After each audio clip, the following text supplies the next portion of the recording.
स्वागत है आपको एक बार फिर से मेरे YouTube चैनल पर। तो आज क्लास 12 के भौतिक विज्ञान अभ्यास 6 में आज हम लोग पढ़ेंगे दो समाक्ष वृत्ताकार कुंडली के बीच अन्योन्य प्रेरक तत्व का सूत्र का निगमन।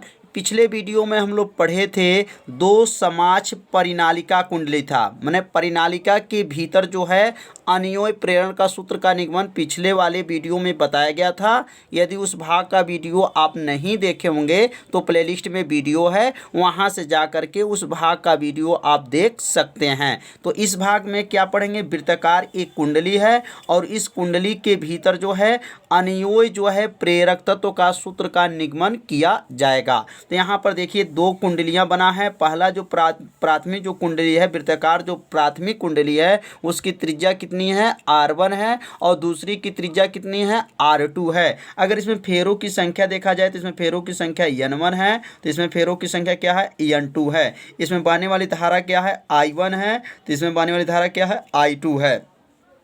इसमें चुंबकीय फ्लक्स क्या है, φ1 है, तो इसमें चुंबकीय फ्लक्स क्या हो जाएगा, यहाँ पर लिख सकते हैं φ2 है। तो समझ में आ रहा होगा कि प्राथमिक कुंडली में बहने वाली धारा I1, त्रिज्या R1, चुंबकीय फ्लक्स φ1, फेरों की संख्या N1, और द्वितीय कुंडली जो है उसमें जो है धारा क्या है, I2 है, फेरों की संख्या N2 है, धारा I2 है और चुंबकीय फ्लक्स क्या है, φ2 है। तो इतना जो है यहाँ पर पहले माना को लिखना पड़ेगा और माना लिखने के बाद से सूत्र का निगमन जो है एक एक लाइन किया जाएगा। तो आप सभी विद्यार्थी पहले माना को लिख लीजिए। तो यहाँ लिखेंगे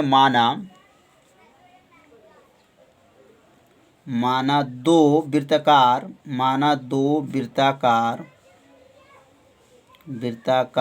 कुंडली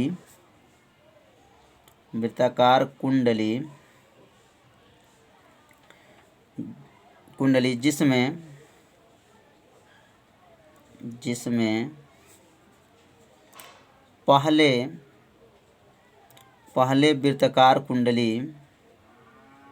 पहले वृत्ताकार कुंडली में बहने वाली धारा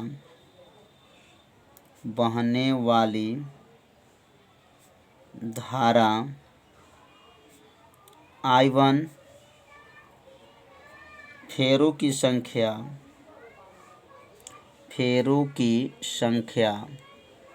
क्या है, N1, चुंबकीय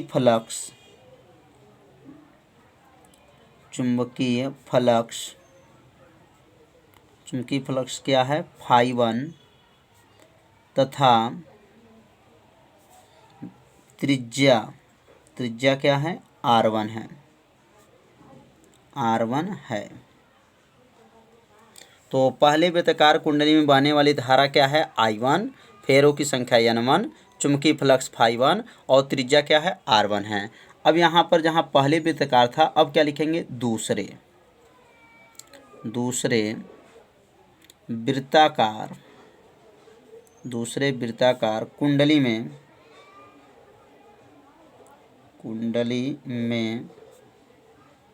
बहने वाली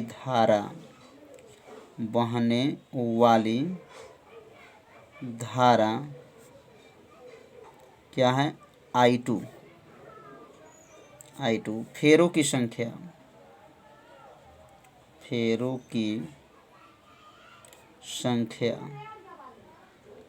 क्या है, N2, चुंबकीय फ्लक्स क्या होगा, φ2। तो यहाँ लिखेंगे चुंबकीय फ्लक्स क्या है, φ2, तथा त्रिज्या क्या है, R2 है। तो यह जो माना कैसे लिखा गया है, चित्र को देख करके ही माना यहाँ पे लिखना है। जब माना यहाँ पे लिख लेंगे तब लिखेंगे यहाँ पर पहले जो है या लिखेंगे परिनालिका जो हमारा बना है, किस परिनालिका बना हुआ है, तो वृत्ताकार कुंडली। याद रखिएगा ये परिनालिका नहीं बना हुआ है, यह वृत्ताकार कुंडली बना हुआ है। तो इस वृत्ताकार कुंडली के भीतर जो है चुंबकीय क्षेत्र की तीव्रता कितना होता है, तो यहाँ लिखेंगे पहले वृत्ताकार कुंडली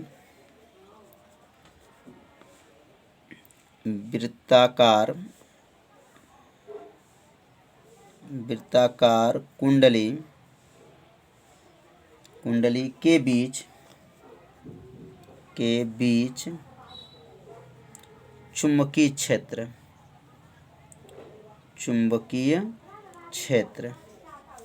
तो चुंबकीय क्षेत्र कितना होता है?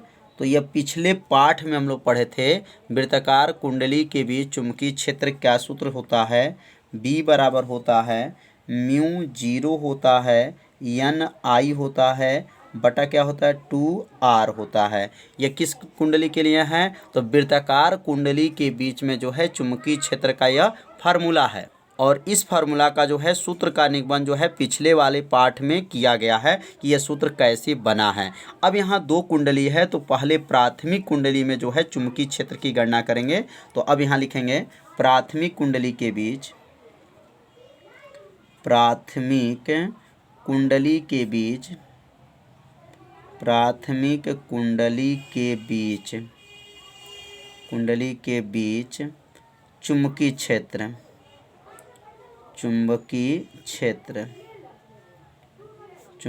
क्षेत्र। तो प्राथमिक कुंडली में अगर चुंबकीय क्षेत्र देखेंगे तो क्या बनेगा?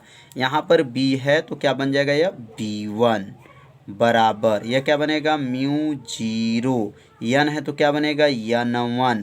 और यहाँ I है तो क्या बनेगा? I1 बटा हो जाएगा। और 2R है तो क्या बनेगा? 2R1। क्यों 1 हो गया? टोटल 1, इसमें भी 1 1 1, क्योंकि कौन सा कुंडली की बात कर रहे हैं? प्राथमिक कुंडली के बीच जो है चुंबकीय क्षेत्र है तो इसलिए B1 हो जाएगा। अब जब प्राथमिक कुंडली में जब धारा परिवर्तन किया जाता है तो द्वितीय कुंडली में क्या हो जाता है? चुंबकीय फ्लक्स में परिवर्तन हो जाता है। तो अब लिखेंगे द्वितीयक कुंडली में, अब इसके नीचे लिखेंगे द्वितीयक कुंडली में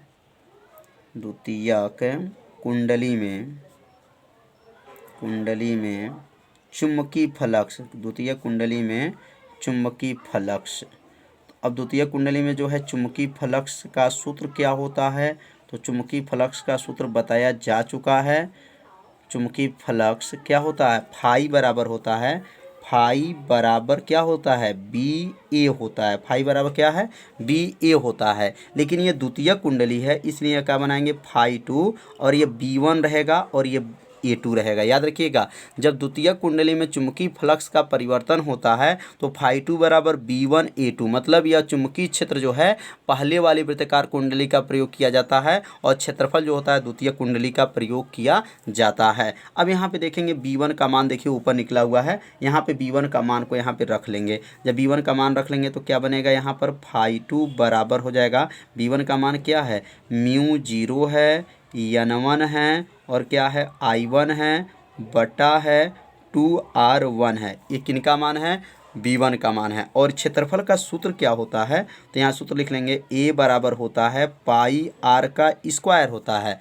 A बराबर क्या होता है? पाई R का स्क्वायर है, लेकिन ये 2 कर लेंगे मतलब A2 बराबर होगा तो पाई R2 का स्क्वायर हो जाएगा। क्यों? क्योंकि वृत्ताकार कुंडली मतलब द्वितीय कुंडली के लिए क्षेत्रफल निकालेंगे तो द्वितीय कुंडली की त्रिज्या क्या था? R2 था। तो A2 के जगह पर हम लोग क्या लिख सकते हैं? अब पाई R2 लिख सकते हैं। अब A2 को हटा दिया जाएगा और उसके स्थान पे क्या लिखेंगे? पाई R2 का स्क्वायर हो जाएगा। तो ये किसका मान निकल गया? फाई 2 का मान निकल गया। फाई 2 का नाम क्या है? चुंबकीय फ्लक्स है। अब हम लोग को किसका सूत्र का निगमन करेंगे? अनयोई प्रेरण। अब यहाँ लिखेंगे अनयोई प्रेरण।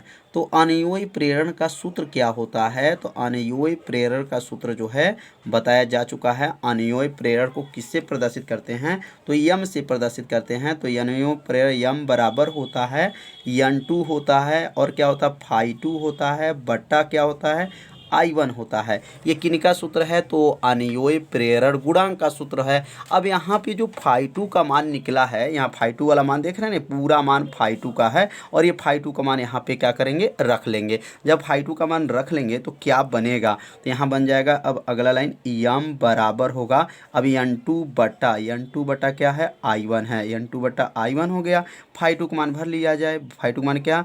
म्यू 0 N1 और क्या है? I1 और क्या है? पाई R2 का स्क्वायर बटा और यहाँ क्या हो जाएगा? 2R1। अब यहाँ पे किसका मान भरे हैं? तो फाई 2 का मान यहाँ पर रखे हैं। अब यहाँ कट जाएगा। कौन कटेगा? I1 से I1 कट गया। I1 से I1 जब कट गया तो क्या बचेगा? तो बचेगा यम बराबर बचेगा क्या बचा, म्यू 0, n1 n2 और क्या बचा है पाई r2 का स्क्वायर बटा और नीचे क्या बचा है 2r1।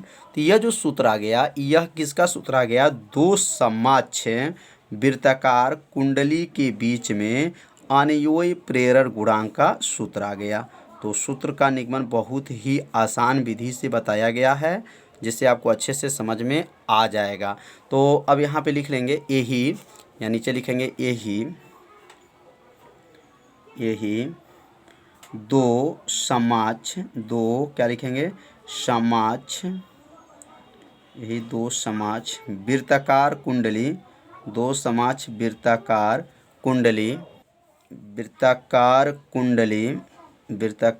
कुंडली में क्या है, अनयोई प्रेरण गुणांक का सूत्र है। अनयोई प्रेरण गुणांक का सूत्र